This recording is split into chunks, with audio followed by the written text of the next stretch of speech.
Grace and peace to you through God our Creator and our Lord Jesus Christ. Today is Tuesday, April 14th, 2020. It seems to me that sometimes we think of the disciples as people of unshakable faith, that they believed from the get-go and were different from us because they had traveled with Jesus. But when I read through the post-resurrection stories and through the Gospels as a whole, I think the disciples were pretty much like the rest of us. You remember when the women reported that the tomb was empty, Peter and John had to run down there to check it out for themselves. When Mary Magdalene said that she had seen Jesus, they thought she was talking gibberish. As the Gospel of John puts it, on that first Sunday evening, 10 of the disciples were locked in this upper room, scared out of their wits, deep in the pain and darkness of grief, when all of a sudden Jesus appeared in their midst and said, "Peace be with you." And while they were filled with joy, at least for the moment, I'm not sure that that greeting calmed all of their fears and anxieties for the long term. But they were comforting words, to be sure. But Thomas wasn't there that first Sunday, and he didn't believe what the others said. And he said, "Unless I see with my own eyes, I'm not going to believe it." Thomas wanted proof. Seeing was believing, as Thomas would say. How many of us want proof before we believe anything? I've come to believe that the disciples were regular people just like us. They all had their doubts and fears. Some believed easier than others. Some had more questions than others. But they were much like us.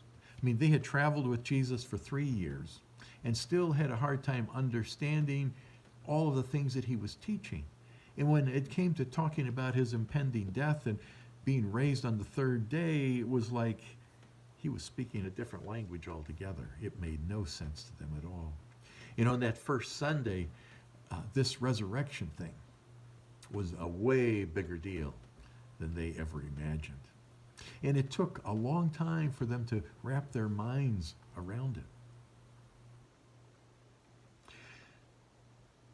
So why are we so hard on ourselves or other people who go through times of doubting, when we or they go through the darkness of questioning what we believe and those times of struggle?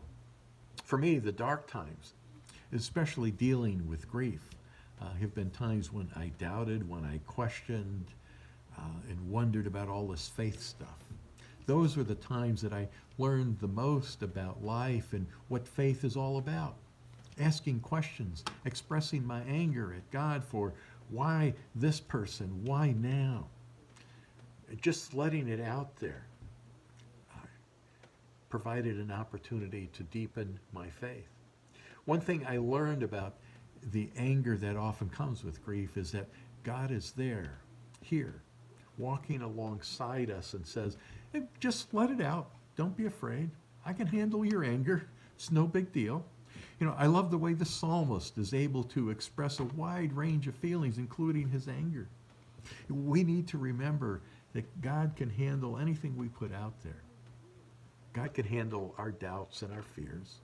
God is bigger than us. And God walks with us through the good times and the tough times. And God says to us, "I am with you always, even to the end of the age."